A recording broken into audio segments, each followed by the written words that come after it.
پاکستان اور دنیا بھر میں کیپٹل ٹی وی کے لاکھوں ناظرین کو سلام۔ پروگرام ہیلتھ لائن میں میں ہوں آپ کا میزبان ڈاکٹر عامر محمود۔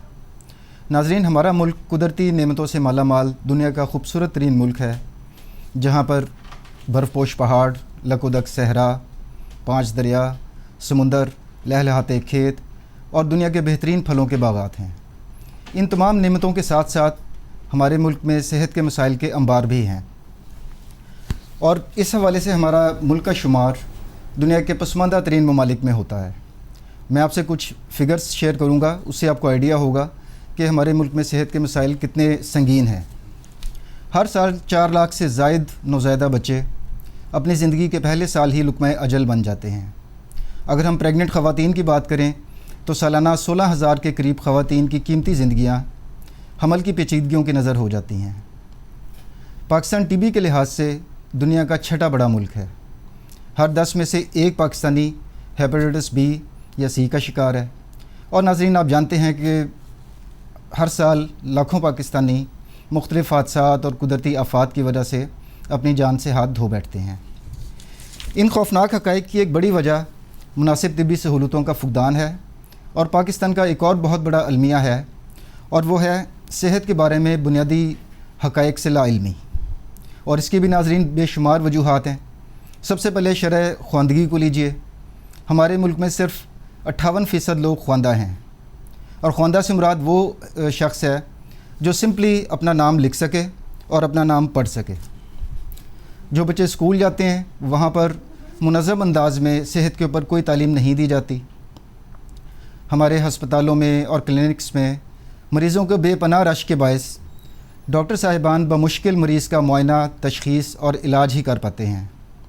اور اب بات کرتے ہیں الیکٹرانک اور پرنٹ میڈیا کی، جس کی توجہ کا زیادہ تر مرکز حالات حاضرہ، پالیٹکس، سپورٹس، ڈرامہ اور شوبز ہیں۔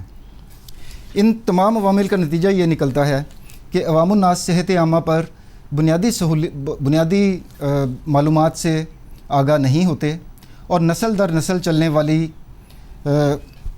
غلط تصورات کو مزید تقویت ملتی ہے۔ آج ہم نے اسٹوڈیو میں دعوت دی ہے مختلف شعبوں سے تعلق رکھنے والے ماہرین کو، جو ہمیں ان غلط تصورات سے متعلق آگاہی دیں گے۔ ہمارے پہلے مہمان ہیں پروفیسر محمد طیب، جو پرنسپل ہیں امیر الدین میڈیکل کالج کے اور national institute of neurological sciences, جس کو لاہور کے لوگ عام طور پر لاہور جنرل ہاسپٹل کے نام سے جانتے ہیں۔ پروفیسر طیب کی بنیادی شعبہ امراض نسواں اور زچہ و بچہ، جسے ہم گائنیکالوجی یا آبسٹیٹرکس کہتے ہیں، وہ ہے۔ Welcome to the show sir. Thank you. Professor Tayyab کے ساتھ تشریف فرما ہے لاہور کی ایک مشہور ماہر امراض جلد ڈرماٹولوجسٹ ہیں ڈاکٹر مدیحہ عظمت راؤ، اور ان کے ساتھ ہمارے تیسرے مہمان موجود ہیں پاکستان میں بیماریوں کی تشخیص کے مایہ ناز ماہر professor Waheed Uzzaman Tariq. Welcome to the show sir. Thank you. تو گفتگو کا آغاز ہم پروفیسر طیب سے کرتے ہیں۔ سر، آپ ماشاءاللہ 3 دہائیوں سے زائد عرصے سے خواتین کے امراض دیکھ رہے ہیں۔ لاکھوں خواتین آپ کی کلینک پر بھی آتی ہیں، ہاسپٹل میں بھی آتی ہیں، تو آپ کچھ چیدہ غلط تصورات کے بارے میں ہمارے آڈینس کو بتائیں گے کہ ہمارے یہاں پر خواتین میں آپ کی اسپیشلٹی سے ریلیٹڈ، امراض نسواں سے ریلیٹڈ کون کون سے غلط تصورات پائے جاتے ہیں؟ بہت شکریہ، آپ کا بڑا یہ سوال اس لیے دلچسپ ہے کہ اس کے اوپر ایک سیریز آف پروگرامز کی ضرورت ہے کہ ہم ایک غلط تصور کو پکڑیں اور اس کے اوپر 1 گھنٹہ بات کریں۔ لہٰذا اس محدود سے وقت میں 1-2 چیزیں موٹی ذکر کرتا ہوں۔ مثال کے طور پر ایک چیز میں سمجھتا ہوں کہ موٹاپے کے بارے میں یا اپنے وزن کے بارے میں ایک بہت غلط قسم کا ایک کانسیپٹ پایا جاتا ہے بہت سے لوگوں میں۔ جب میں میڈیکل اسٹوڈنٹ تھا تو موٹاپا جو تھا وہ ایک مضمون کے طور پر علیحدہ سے نہیں پڑھایا جاتا تھا میڈیکل سرجیکل کی کتابوں کے اندر، لیکن اب وہ ایک باقاعدہ مضمون کے طور پہ پڑھایا جاتا ہے۔ سو محدود اگر میں اس کو کروں اپنے مضمون سے ریلیٹڈ، جسے آبسٹیٹرکس اینڈ گائنیکالوجی کہتے ہیں یا امراض نسواں اور زچہ بچہ کہتے ہیں، تو موٹاپا جو ہے وہ بہت سی بیماریوں کی جڑ سمجھا جاتا ہے، اور بہت سارے پیشنٹس جب اپنے سمٹمز لے کر آتے ہیں یا پرابلم لے کر آتے ہیں، یا بہت زیادہ موٹاپے والی خواتین جب حمل ان کے پاس ہوتا ہے، تو بڑا مشکل ہوتا ہے اس ٹائم پر ان کو یہ کہنا کہ آپ کے بہت سارے مسائل کی وجہ یہ ہے کہ آپ کا جو ہے وزن زیادہ تھا. خصوصاً اگر ابھی عمر کم ہے، مثال کے طور پہ ہم دیکھتے ہیں آج کل کے دور میں تو 16 یا 17 یا 18 سال کی بچی ابھی اسکول سے نکلی ہے اور اس کا وزن 90 یا 95 کلو گرامز ہے، اور اس کے والدین، گھر والے یا کوئی بھی اس کو یہ گائیڈ کرنے کو تیار نہیں ہے کہ یہ بہت ساری بیماریوں کی جڑ ثابت ہوگا. اور اس سے ریلیٹڈ بہت سارے متس ہیں ہمارے کلچر کے اندر اپنے. مثال کے طور پہ میرے سبجیکٹ سے ریلیٹڈ ہمارے پاس ایک گروپ آف خواتین آتا ہے جو سمجھتے ہیں کہ ان کی جو ماہواری ہے اس کی ترتیب درست نہیں ہے، اور ساتھ ہی ان کا وزن 120 کلو گرام ہوتا ہے. اب یہ مناسب نہیں ہوتا کہ ان کو نسخے بنا کے دیے جائیں. مناسب یہ ہوتا ہے کہ ایک ڈاکٹر کی ذمہ داری یہ بھی ہوتا ہے کہ وہ ان کو ایجوکیٹ کرے. تو ایجوکیشن میں جب انہیں کہتے ہیں کہ اگر آپ اپنا وزن 120 سے 30 یا 40 کلو کم کرنے میں کامیاب ہو جاتے ہیں تو آپ کو کسی نسخے، کسی آپریشن اور کسی علاج کی ضرورت نہیں پڑے گی. تو اس کا جو نیچرل ریئیکشن پاکستان میں دیکھتا ہوں وہ یہ ہوتا ہے کہ وہ اگلے ہفتے ڈاکٹر تبدیل کر لیتے ہیں، کیونکہ وہ یہ سمجھتے ہیں کہ یہ تو ڈاکٹر کو چونکہ میری بیماری کی سمجھ نہیں آئی اس لیے انہوں نے ایک بہانہ بنا کے آگے بھیج دیا. سو یہ میں چاہوں گا آپ کی وساطت سے کہ یہ ہم سمجھا کے تھک جاتے ہیں کہ آپ کئی دفعہ جو ایک بنیادی چیز ہے جو کہ بغیر کسی علاج کے، تجویز کے، بغیر آپریشن کے، دوائیوں کے ٹھیک ہو سکتی ہے، تو اپنی صحت کا خیال رکھنا بہت ضروری ہے، اور اس کی طرف توجہ والدین کو اپنی بچیوں سے لے کر دینی چاہیے اور ان کو یہ ایجوکیشن دینی چاہیے تاکہ وہ تمام عمر اپنا اس کے بارے میں خیال رکھیں. تھینک یو ویری مچ. اب میں سر یہی کوشچن ڈاکٹر مدیحہ سے کروں گا کہ آپ کے پاس مریض آتے ہیں جو جلدی امراض میں مبتلا ہوتے ہیں، تو عام طور پر کون کون سی غلط فہمیاں آپ دیکھتی ہیں کہ ان کے اندر اسکن ہیلتھ سے ریلیٹڈ یا جلدی امراض کے متعلق پائی جاتی ہیں؟ سب سے بڑی بات یہ کہ ایکنیز کا کوئی علاج نہیں ہے. ایڈلٹہڈ میں ہوں گے خود ہی چلے جائیں گے. لوگ یہ انتظار کرتے ہیں کہ ڈاکٹر کے پاس جانا کوئی ضروری نہیں ہے، خود بخود آئیں گے اور خود بخود چلے جائیں گے. لیکن ایک پیشنٹ کے سائیکو سوشل پرابلم سے گزر رہا ہوتا ہے وائل ہیونگ سسٹک ایکنی یا ایکنی اسکارنگ، اس کو لوگ کنسیڈر نہیں کرتے ہیں، اور as soon as possible in کا ٹریٹمنٹ ہو جانا چاہیے. دوسری بات آ گئی فیشیل ہیئر کی، جیسے ڈاکٹر صاحب نے ابھی فرمایا کہ موٹاپا از دا مین کاز، بیسیکلی جہاں پہ پیشنٹ کے پیریڈز ڈسٹرب ہوتے ہیں. اس کے بعد ہرسوٹزم یا چہرے پہ ایکسٹرا بال، ناپسندیدہ بالوں کا بہت بڑا مسئلہ ہے. لوگ یہ سوچتے ہیں اس کا کوئی ٹریٹمنٹ نہیں ہے، اس کو شیو کر لیں، اس کو تھریڈ کر لیں یا ویکس کر لیں، they don't go for proper treatments. تو اس کا ضرور علاج ہونا چاہیے بجائے اس کے کہ ہم اس کو خود ہی سیلف ٹریٹ کر کے اس کو خراب کریں. بیٹ صاحب آپ سے اب میرا کویشچن ہے کہ متعدی بیماریاں جنہیں ہم انفیکشس ڈیزیز کہتے ہیں جو ایک سے دوسرے میں منتقل ہو جاتی ہیں، ان سے متعلق ہماری پبلک میں، عوام میں کیا غلط تصورات آپ کے تجربے میں اب تک آئے ہیں؟ مہربانی، بہت بہت شکریہ آپ کا. جہاں تک ان امراض کا تعلق ہے، میں خود وائرالوجسٹ ہوں، یعنی وائرس کی بیماریوں کے ساتھ میرا تعلق ہے. ریبیز ہے، ہیپیٹائٹس ہے، ایڈز ہے. اور آپ کو یاد ہے کہ میں نے آج سے 24 برس پہلے ایک کتاب لکھی تھی، متس اینڈ فیکٹس اباؤٹ ریبیز. ریبی کے بارے میں، یعنی باولا پن جو ہے کتے کے کاٹنے سے، اس کے متعلق توہمات اور حقائق. تو توہمات جو میں نے اس میں بیان کیے تھے وہ یہ تھے کہ لوگ جو ہیں، اول تو ان کو علم ہی نہیں ہے کہ کتے کے کاٹنے کے بعد انہوں نے کسی سے علاج کروانا ہے کہ نہیں. اور پھر کرتے یہ ہیں کہ یہاں بہت کئی مزار ہیں جہاں لوگ جا کے مٹی چاٹتے ہیں، کئی پیر ہیں جو دم کرتے ہیں. اور مجھے آج تک وہ یاد ہے، خاتون جو بچی کو لائی اس کا پورا ہم نے علاج کیا، اس کو ٹیکے لگوائے، اس کے بعد اس کی اینٹی باڈی کی، اس کو بتایا کہ اب یہ بچ گئی ہے. تو کہتی ہے جی آپ سے بھی علاج کروایا تھا اور فلاں قبر سے جا کے مٹی بھی چٹوائی تھی. تو مٹی کا زیادہ کریڈٹ ہے. تو میرے کہنے کا میں نے کہا کہ آپ کو کسی بھی سسٹم پہ نہ اس نہ اس پہ ادھر اعتماد ہوتا، میرے پاس نہ آتی، میرے پاس اعتماد ہوتا تو ادھر نہ جاتے. اور میرے ایک طالب علم نے ایک تھیسس لکھا تھا اس میں ایم فل کا، اس کے بارے میں مختلف قبریں، مختلف مزار، مختلف شرائن. تو پہلی بات تو یہ ہے کہ لوگوں کو یہ بتانا بڑا ضروری ہے کہ یہ بیماری جو ہے وہ بیماری ہے، وائرس جو ہے وہ وائرس ہے، اور دم جو ہے وہ دم ہے. قرآن پاک اس لیے نہیں نازل ہوا تھا کہ اس کے پھونکے مار کے اس کا علاج کیا جائے، اور نہ ہی مذہب میں کسی جگہ ایسے لکھا ہوا ہے کہ آپ علاج نہ کروائیں. رسول اللہ صلی اللہ علیہ وسلم کی حدیث ہے کہ آپ لوگ کسی بھی معاملے میں اس مسئلے کے ماہر کے پاس جائیں، تو علاج کروانا بڑا ضروری ہے، مذہبی طور پر بھی، دینی طور پر بھی، اور اس طرح بھی۔ پھر آپ ایڈز کی طرف آئیں۔ آپ یقین کیجئے جب میں پاکستان میں واپس آیا انگلستان سے آج سے کوئی تقریباً 30 برس پہلے، تو یہاں پہ ہم ایڈز کے بارے میں بات ہی نہیں کر سکتے تھے۔ مجھے لوگوں نے کہا ہمارا یہ مسئلہ ہو ہی نہیں سکتا، کیونکہ ہم اتنی نیک قوم ہیں فرشتوں کی طرح کہ ہمارے ہاں یہ مسائل ہیں ہی نہیں، کہ یہ تو لگتا ہے ایک دوسرے کے ساتھ جنسی تعلق سے، تو ہم تو بڑی فرشتوں کی قوم۔ جب میں بات کرتا تھا اس وقت لوگ سنتے نہیں تھے، جب ہم لکھتے تھے تو اخبارات چھاپنے کے لیے تیار نہیں تھے کہ جی یہ تو آپ ایسی باتیں لکھ رہے ہیں جو ہماری مائیں بہنیں نہیں پڑھ سکتی۔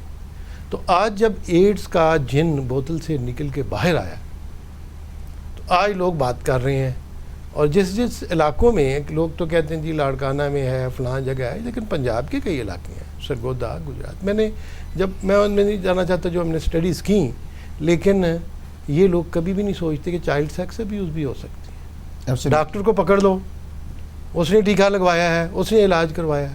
تو میرا خیال یہ ہے کہ جہاں تک ایڈز کا بھی تعلق ہے، اس میں بھی لوگ بلی کو دیکھ کے جیسے کبوتر آنکھیں بند کرتا ہے ویسے کرتے ہیں۔ جب تک حقائق کو تسلیم نہ کیا جائے، ان کو آئیڈینٹیفائی نہ کیا جائے، اس وقت تک ہم اس کے خلاف دفاع نہیں کر سکتے۔ تو میرے خیال کے مطابق جیسے آپ نے پہلے فرمایا تھا کہ صحت کی تعلیم دینا سب سے ضروری ہے، اور لوگوں کو بتایا جائے حقائق کے بارے میں۔ نہ لوگوں کو ہیپاٹائٹس کی بات کرتے ہیں، یہ پتہ ہے کہ کس وجہ سے ہے، کس وجہ سے نہیں ہے، پھر ایک چیز کو گڑمڑ کرتے ہیں۔ پولیو کے بارے میں جیسے میں بھی بات نہیں کرنا چاہتا۔ تو یہ ایک سب سے بڑی بات یہ ہے کہ حکومت کی طرف سے بھی یہ تعلیم دینی چاہیے صحت کی، اور آپ کی طرف سے بھی، یہ میڈیا جو ہے، اور یہ ایک جوائنٹ ایفرٹ ہے، اس کو یہ میڈیا پروگرام اسی کی ایک کاوش ہے کہ لوگوں کو ایجوکیٹ کیا جائے۔ یہ بڑی نیک آپ کی۔ Thank you very much sir for your kind enlightenment. اب میں پروفیسر طیب سے ایک سوال کرنا چاہوں گا۔ سر ایک بڑا دلچسپ مشاہدہ آپ سے شیئر کروں گا، لازماً آپ کی بھی اس میں آیا ہوگا، نالج میں آیا ہوگا، کہ ہماری جو بزرگ خواتین ہیں، دادیاں ہیں، نانیاں ہیں، خالائیں ہیں، جب کوئی خاتون پریگننٹ ہوتی ہے تو اس کو جو کہتے ہیں کہ جی آپ زعفران زیادہ سے زیادہ استعمال کریں کیونکہ اس سے بچے کا رنگ سفید ہوگا، اور جو فولاد کی گولیاں ہیں جسے ہم آئرن تھیراپی کہتے ہیں جو کہ بہت ضروری ہوتی ہے پریگننسی کے لیے، اس کے بارے میں کہا جاتا ہے کہ جی اس سے بچے کا رنگ سانولا ہو جاتا ہے۔ تو اس تصور میں کتنی حقیقت ہے؟ آپ اپنی ماہرانہ رائے دیجیے۔ اس میں ماہرانہ رائے سے زیادہ تو ظاہر ہے میڈیکل ایویڈنس کی بات ہے۔ میڈیکل ایویڈنس سے مراد یہ ہوتی ہے کہ دنیا بھر میں ریسرچ نے کیا ثابت کیا۔ ظاہر ہے کہ میرا خیال ہے کہ صرف پاکستان یا سب کانٹیننٹ میں نہیں بلکہ دنیا کے تمام ممالک میں کوئی نہ کوئی لوکل میتھس ضرور ہوتے ہوں گے، جس سے سب کانٹیننٹ میں یہ والا میتھ ہے جس کا آپ نے تذکرہ کیا، اس وجہ سے انفارچونیٹلی خواتین جو ہیں وہ بڑے اہم چیزوں سے محروم رہ جاتی ہیں، جیسے کہ ہمارے ملک میں آئرن ڈیفیشنسی انیمیا جو ہے، یعنی فولاد کی کمی والا انیمیا، وہ حاملہ خواتین میں کہا جاتا ہے کہ 80% سے زائد ہے، کیونکہ 7% کے قریب تو ہمارے ملک میں تھیلیسیمیا ٹریٹ کا انسیڈنس ہے جو کہ میجورٹی لوگوں کو معلوم بھی نہیں۔ سو اگر اتنا زیادہ ہمارا ملک ان ممالک میں گنا جاتا ہے کہ جس میں انیمیا اتنا زیادہ ہے، فولاد کی اتنی کمی ہے، اس میں ورلڈ ہیلتھ آرگنائزیشن کی گائیڈ لائن ڈیولپنگ ورلڈ کے لیے یہ ہے کہ خواتین پریگننسی میں کم از کم 6 ماہ اور اس کی ڈلیوری کے بعد کم از کم 6 ماہ مزید جو ہیں وہ آئرن کی یا فولاد کی جو ہے ٹیبلٹس بولیں، یہ اتنا اہم ہے۔ لیکن اس ایک متھ کی وجہ سے جس کا آپ نے تذکرہ کیا، بہت سی خواتین جو ہیں وہ ایک محروم رہ جاتی ہیں جن میں ایسی پیچیدگیاں ان کی پریگننسی میں آ سکتی ہیں کہ ان کی وفات تک ہو سکتی ہے۔ تو یہ انفارچونیٹ ہے، اور میرا خیال ہے کہ ٹی وی کا یہ والا پروگرام یا اس طرح کے جو پروگرام ہیں ان کی وساطت سے، یا جتنا ہم اپنے طور پر اپنے سفیئرز میں ڈاکٹرز جو کرتے ہیں کہ لوگوں کو ایجوکیٹ کرتے ہیں کہ وہ اس قسم کی مت سے بچیں، کیونکہ جو بچے کی رنگت کا جو فیصلہ ہے وہ ایک جینیٹک فیصلہ ہے، اور اس کا خوراک سے شاید بہت کم تعلق ہے، اس بات سے زیادہ تعلق ہے کہ وہ جس فیملی میں آ رہا ہے وہاں پہ جنرلی لوگوں کی لینیج رنگت کی جو کیسی تھی۔ تو ایسا نہیں ہوگا کہ جرمنی میں وہ بچے جو کہ جن کے پیرنٹس کے بھورے بال اور نیلی آنکھیں ہیں وہ اگر فولاد کھا لیں گے تو وہ ایک افریقن بچے کے مانند دکھیں گے۔ بالکل لاجک کی بات ہے، اگر ایسا ہوتا تو شاید سر دنیا کے تمام ملکوں میں زعفران ناپید ہو چکا ہوتا، کیونکہ تمام افریقہ کے ملک اس کو امپورٹ کر چکے ہوتے، اگر اس میں کوئی حقیقت ہوتی ہے۔ میں آگے بڑھتا ہوں ڈاکٹر صاحبہ کی طرف۔ ڈاکٹر صاحبہ، ہمارے ملک میں بلکہ برِ صغیر کی اگر بات کریں تو برِ صغیر میں بالعموم اور خواتین میں بالخصوص رنگ گورا کرنے کا ایک جنون پایا جاتا ہے۔ ہم یہ اکثر اشتہار دیکھتے ہیں، بل بورڈز دیکھتے ہیں، ایون کہ رکشوں کے پیچھے بھی ایڈز لگے ہوتے ہیں. تو ان کریموں کے بارے میں آپ کیا کہیں گی کہ ان کی کوئی افادیت ہے یا ان کے کوئی نقصانات ہیں؟ اس کے اوپر پلیز کچھ روشنی ڈالیے گا. ایک تو اس کانسیپٹ سے نکل آنا چاہیے کہ ہمارا رنگ ڈارک ہے، ہم گورے ہوں گے تو خوبصورت ہو جائیں گے، اور مزید گورے ہوں گے تو اور خوبصورت ہو جائیں گے. یہ بیسیکلی ہمیں لوگوں کی برین واشنگ ضرور کرنی چاہیے. جو آپ کا رنگ ہے، جو آپ کی ہیریٹیج ہے، جیسے ڈاکٹر صاحب نے فرمایا، تو وہ بیسٹ ہے آپ کے لیے. آپ جس کلائمیٹ میں رہتے ہیں اس کلائمیٹ کے حساب سے آپ کا رنگ بہترین ہے. تھوڑا بہت اس میں فرق ڈل سکتا ہے، 1 ڈگری 2 ڈگری ایک یونیٹون ہم کر سکتے ہیں. کہیں پہ پگمنٹیشن ہے، کہیں پہ ملازمہ ہے، اس کو بہتر ضرور کیا جاتا ہے. لیکن اس کی اندھا دھند فالو کرنا کہ یہ کریم ہے یہ لگا لیں. پچھلے دنوں ایک کریم بہت پاپولر ہوئی تھی. It was a mixture of 10 اور 12 ڈفرینٹ کریمز، جس میں اسٹیرائڈس، مرکری، بہت ساری چیزیں ایڈیشنل لوگ ڈالا کرتے تھے. لوگوں نے بہت یوز کیے اور ان کا کلر کچھ مہینوں میں ہی بدل جاتا تھا. مطلب لوگوں نے کہنا شروع کرتے تھے آپ تو انگریز ہو گئے ہیں، آپ تو بڑے خوبصورت لگ رہے ہیں. لیکن with the passage of time skin thinning آ گئی، ہرسوٹزم ہم نے دیکھا، چہرے پہ چھائیاں، چہرے پہ بال، اور جلد پہلے سے بھی زیادہ خراب باریک ہوگی. اس طرح کے بہت سارے پیشنٹس ہمارے پاس آتے ہیں. وہ یہ ہے کہ یہ یوزیج ہے ان کریمز کا جو عام مارکیٹ میں ملتی ہیں، بالکل سستے داموں جو فروخت ہوتی ہیں. آپ نے دیکھا ہوگا پچھلے دنوں ایک نیوز سوشل میڈیا پہ بہت چلی تھی کہ اس طرح کی کریمز جو UK میں اویلیبل ہیں انہوں نے اس پہ بین لگا دیا تھا، اور اس کے لیے انہوں نے بڑی ایک اسٹرکٹ سزا تجویز کی تھی کہ یہ نہیں ہونی چاہیے، نہیں ملنی چاہیے. بیسیکلی مرکری از اے پوائزن. آپ کو پتہ ہے جتنا ہم لگائیں گے، اور لوگ سر سے پیر تک لگا رہے تھے اسے گورا دکھنے کے لیے. تو patient education is very important. ان کو بتانا چاہیے آپ کا جو رنگ ہے اس کو ہم بہتر کر سکتے ہیں. تو مختلف اس طرح کی کریمز جن کا کوئی نقصان نہیں ہے وہ یوز کی جا سکتی ہیں. ٹیبلٹس ہوتی ہیں وہ یوز کی جا سکتی ہیں، وائٹامنس کی ٹیبلٹس ہیں، اس سے آپ بہتر ہو سکتے ہیں. لیکن آپ کا کلر ہم چینج نہیں کر سکتے.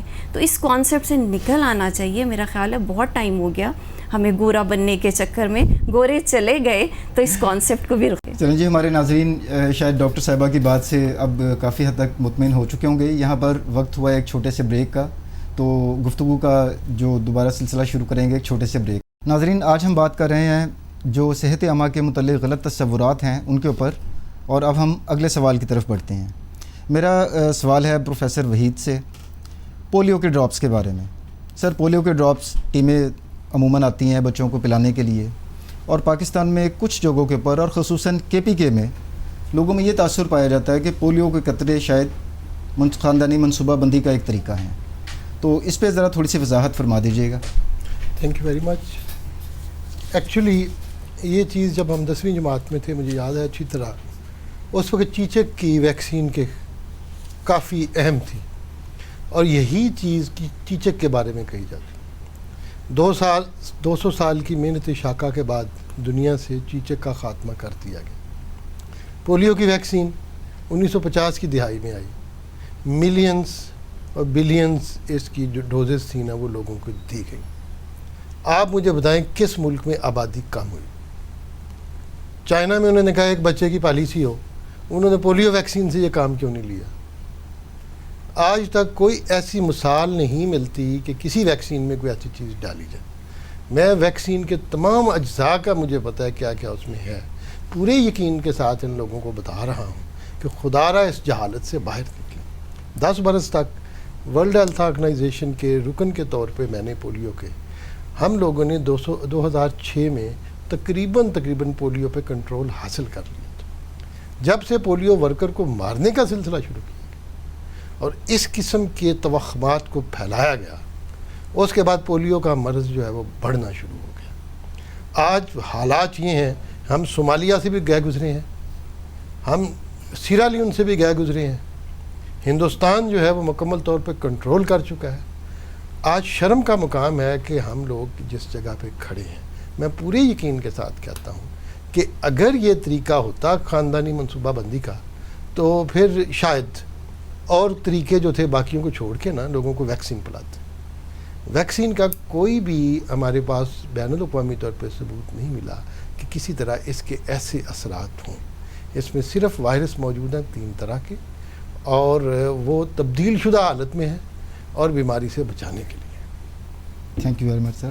اور ہمارے ناظرین کے لیے کافی ویلیوبل انفارمیشن تھی جو پروفیسر وحید نے بھی شیئر کی کہ پولیو کی ویکسین میں کوئی ایسی چیز نہیں ہے جو خاندانی میں منصوبہ بندی میں استعمال ہو، تو لہٰذا بچوں کو پولیو کے ڈراپس ضرور پلوائیں جب بھی ٹیمیں آپ کے گھر آئیں۔ اگلا سوال پروفیسر طیب آپ کے ساتھ دوبارہ، کہ ہمارے یہاں پر جنرلی یہ سوچا جاتا ہے جب کوئی خاتون گھر میں پریگننٹ ہوتی ہے اور پہلے 3 ماہ جو ہوتے ہیں جسے ہم فرسٹ ٹرائمیسٹر کہتے ہیں، اس میں گھر والے مکمل طور پر 100% اس کو بیڈ ریسٹ کی ہدایت کرتے ہیں اور یہاں تک کہ سیڑھیاں چڑھنے سے بھی منع کیا جاتا ہے۔ تو آپ کے خیال میں مکمل بیڈ ریسٹ یا سیڑھیاں نہ چڑھنے سے کوئی فائدہ ہوتا ہے بچے کو یا جو حاملہ خاتون ہے اس کو؟ گزارش یہ ہے کہ جو عام طور پہ جب روٹین میں حمل ہوتا ہے، اگر کسی خاتون کی کوئی ماضی میں کوئی میڈیکل ہسٹری نہیں ہے یا اس کے ماضی میں کوئی حمل کی ایسی ہسٹری نہیں ہے کہ اس کے حمل ضائع ہوتے ہوں یا اس کو خون پڑتا ہو یا مختلف پیچیدگیاں ہوتی ہوں، تو روٹین پریگننسی میں تو ہم کسی کو بھی یہ تجویز نہیں دیتے کہ وہ جیسے ہی حمل کا شبہ پڑے اور پریگننسی ٹیسٹ پازیٹیو آئے تو وہ 3 مہینے کے لیے بیڈ ریڈن ہو جائے یا بستر پہ لیٹ جائے اور بالکل نہ اٹھے اور چلے پھرے نہ، بلکہ برعکس اس سے ہوتا ہے کہ آپ اپنی تمام جو عموم کی اپنی جو معمولات ہیں وہ جاری رکھیں، تمام اپنے ریلیشن شپس جو ہیں وہ جاری رکھیں۔ اگر آپ پروفیشنل ہیں، اللہ کا شکر ہے ہمارے ملک میں تو بہت سی بچیاں اب پروفیشنز میں ہیں یا وہ اسٹوڈنٹس ہیں یا وہ کام کرتی ہیں یا ورکنگ ویمن ہیں، تو ہم کسی کو بھی منع نہیں کرتے کہ وہ اپنے کام چھوڑ دیں یا ان کو ریسٹرکٹ کر دیں۔ ایک جنرل ایڈوائس ہوتی ہے کہ آپ اپنے آپ کو بہت زیادہ ایگزاسٹ نہ کریں، یعنی اگر آپ کا 14، 16، 18 گھنٹے کا دن ہے تو اس میں ضرور تھوڑا سا وقفہ گھنٹے کا ایک نکال لیں جس میں آپ کو تھوڑی سی آرام کی مہلت مل جائے، بس اتنا۔ سوائے ان بہت چند خواتین کے لیے، آپ سمجھ لیجئے 100 میں سے شاید ایسی 5 پیشنٹس آتی ہوں گی جن کی ہسٹری پاسٹ میں ماضی میں پیچیدگیوں کی ہے یا ان کے بار بار حمل ضائع ہوتے تھے، تو ان کو ہم ذرا نسبتاً زیادہ احتیاط کے لیے کہتے ہیں، یا کرنٹ پریگننسی میں موجودہ حمل میں کوئی ایسی پیچیدگی ہے کہ جس میں یہ تجویز ڈاکٹر خاص طور پر کسی کو دے۔ لیکن آئی ایم شیور کہ آپ نے جنرل سوال پوچھا، جنرل پرسیپشن تمام کام کرنے چاہیے۔ Thank you doctor Madiha.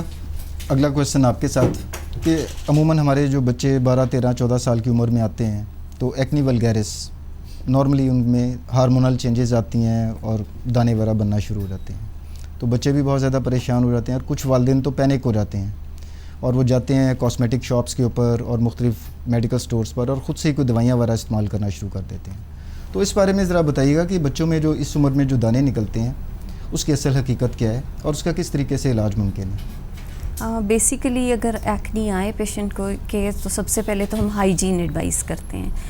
بچے ہیں، بچیاں ہیں، انہیں اپنی ہائیجین کا سب سے پہلے خیال رکھنا چاہیے، بجائے اوٹ پٹانگ سیلف ریمیڈیز کچن سے چیزیں نکال کے چہرے پہ لگانے کی بجائے اس بہتر ہے کسی ڈاکٹر کے پاس جایا جائے، ان سے گائیڈنس لی جائے تاکہ ارلی ایج میں ہی ایکنی کو ہم کسی حد تک سٹاپ کر دیں۔ اور سٹارٹ میں ہی ہم بہت زیادہ اسٹرانگ میڈیکیشنز دینے پہ بلیو نہیں کرتے، عموماً ٹاپیکل میڈیکیشن سے سٹارٹ کیا جاتا ہے، جیسے کوئی مائنیوٹ سا کوئی lotion, antibiotic lotion patient کو دے دیا جاتا ہے، کوئی اچھے فیس واشز ایڈوائز کر دیے جاتے ہیں جس سے پیشنٹ کی اسکن صاف ستھری رہتی ہے، کوئی بھی بیکٹیریا ہو وہ انفیکشن اس سے کم ہونے کے چانسز ہوتے ہیں۔ اس کے بعد depending upon the severity of the acne کہ ایکنی کتنے زیادہ نکل رہے ہیں اس کے حساب سے کھانے کی بھی میڈیکیشن کچھ عرصے کے لیے پرسکرائب کر دی جاتی ہے، جس سے وہ بچہ جو ہے اسکارنگ سے جو پٹس اور جو گھڑے وغیرہ بن جاتے ہیں، اسکارز بن جاتے ہیں، اس سے بچ جاتا ہے۔ تو ارلیسٹ یو سٹارٹ، ہم تو کہتے ہیں جتنا جلدی سٹارٹ کیا جائے میڈیکیشن لے کے اتنا اچھا اس پہ کنٹرول آ سکتا ہے۔ میرا اگلا کویشچن پروفیسر وحید سے ہے کہ جو ہمارے ملک میں اگر کسی خاندان میں دیکھا گیا ہے کہ ہیپیٹائٹس بی ہو جائے یا ہیپیٹائٹس سی ہو جائے تو لوگ اس کے ساتھ اچھوتوں والا سلوک شروع کر دیتے ہیں، اس کے ساتھ کھانا کھانے سے پرہیز کرتے ہیں، اس کے ساتھ ایون کے ہاتھ ملانے سے بھی لوگ کترانے لگتے ہیں۔ تو ڈاکٹر صاحب پیشنٹ کے جس پیشنٹ کو پہلے سے ہیپیٹائٹس بی یا سی ہوا ہے اس کے لیے آلریڈی یہ بہت بڑی ایک ٹریجڈی ہے، اور جب سوسائٹی کی طرف سے اس طرح کا اس کے ساتھ سلوک ہوتا ہے تو مزید اس میں پیچیدگی پیدا ہو سکتی ہے۔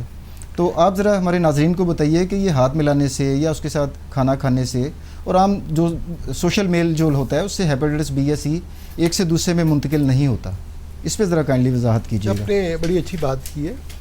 آپ کو یاد ہوگا ایک بیماری ہوتی ہے جس کو لیپریسی کہتے تھے، یعنی جذام، کوڑ۔ اب تقریباً کوڑ پن کا دنیا سے خاتمہ ہو چکا ہے۔ آج سے 2-3 ہزار سال پہلے ان لوگوں کو شہروں کے باہر ایک قلعوں میں رکھا جاتا تھا جہاں دیواروں میں سوراخ کر کے روٹی پھینکی جاتی تھی، اور لیپر ٹاؤن کہتے تھے اس کو، لبرٹن، کئی اس طرح کے نام موجود ہیں۔ اور پھر یہ پتہ چلا کہ اگر ان لوگوں کو عوام کے ساتھ رکھا جائے تو کوئی کسی قسم کا مسئلہ نہیں ہے، علاج کیا گیا اور یہ بیماری ختم ہو گئی۔ ہیپاٹائٹس کا جہاں تک تعلق ہے، ہیپاٹائٹس بی اور سی نہ تو ہاتھ ملانے سے پھیلتا ہے، نہ ایک گھر میں رہنے سے پھیلتا ہے، نہ کھانا کھانے سے پھیلتا ہے۔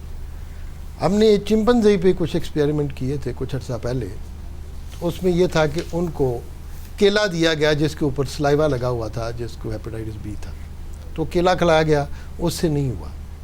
لیکن جب وہ برش دیا گیا، ٹوتھ برش جس کے ساتھ پہلے چمپنزی نے استعمال کیا تھا، اس سے پھیلا، کیونکہ جب ٹوتھ برش کرتے ساتھ تھوڑا سا خون لگ جاتا ہے، تو جب تک خون نہ ہو یا باڈی کی کوئی ایسی سکریشن جیسے کہ جنسی تعلق ہے، اس سے بھی پھیل سکتا ہے، یا کوئی ایسی سوئی ہو جو پیشنٹ پہ استعمال کی جائے، ناک گوندنے کی، اور جس طریقے سے ہمارے یہاں ختنے وغیرہ ہوتے تھے، تو ان چیزوں میں جب تک کسی چیز کا تعلق خون کے ساتھ یا انسان کی جسمانی رطوبتوں کے ساتھ، ان رطوبتوں میں آنسو اور سلائیوا جو ہے یعنی تھوک وہ شامل نہیں ہے، جب تک ان کے ساتھ قریبی تعلق نہ ہو یہ وائرس نہیں پھیلتا۔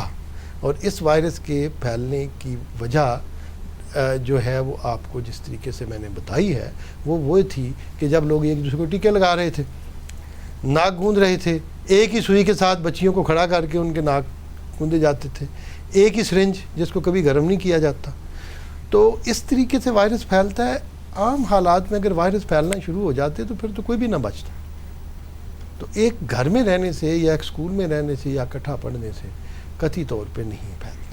تو اس سے ہم یہ نتیجہ اخذ کر سکتے ہیں کہ جو ہیپاٹائٹس بی یا سی کا مریض ہے اس کے جو ہائیجین کے جو ٹولز ہیں، جس طرح ٹوتھ برش ہے، اس کا ریزر ہے، اس کا شیونگ برش ہے، ہیئر برش ہے، صرف اس کو علیحدہ ذرا رکھ دیا جائے، بس اتنی تھوڑی سی احتیاط کی ضرورت ہے، لیکن ہاتھ ملانے سے یا اس کے ساتھ کھانا کھانے سے تھوڑا سا سی نہیں پھیل رہا ہوتا۔ تھوڑا سا میں عرض کروں، اگر میاں بیوی میں ایک کو ہے تو جیسے میں نے عرض کیا اس سے پھیل سکتا ہے تو دوسرے کو ویکسین لگا دی جائے، تو اس طریقے سے تدارک کیا جا سکتا ہے۔ اس کے علاوہ میاں بیوی کے علاوہ یا ماں سے نوزائیدہ بچے میں منتقل ہونے کے علاوہ کوئی اور طریقہ نہیں۔ Thank you sir. My next question to professor Tayyab again, ان کی اسپیشلٹی سے ریلیٹڈ ہے، اور if I am not wrong sir, تو 90% پریگنینسیز میں جو خاتون کے گھر والے ہیں ان کی خواہش ہوتی ہے کہ بیٹے کی پیدائش ہو، اسی طرح ہی سر؟ چلیں پرسنٹیج یہ کافی بڑی خواہش ہے، اس میں کوئی شک نہیں، پرسنٹیج کرنے میں کہہ سکتے ہیں۔ اور ایسی خواتین جن میں لگاتار لڑکی کی پیدائش ہو رہی ہو یا 2-3 لڑکیاں پیدا ہو گئی ہوں، تو عمومی طور پر اس کے جو گھر والے ہیں، اسپیشلی جو سسرال والے ہیں، وہ لڑکی کو بلیم کر رہے ہوتے ہیں۔ تو سر اس طرح متھ کے اوپر تھوڑی روشنی ڈالیں، بیکاز کہ یہ ایک بہت بڑا سماجی ایشو ہے، اس کی وجہ سے ایون کے ڈائیورسز بھی ہوئی ہیں، سیپریشنز بھی ہوئی ہیں اس ایشو کی وجہ سے۔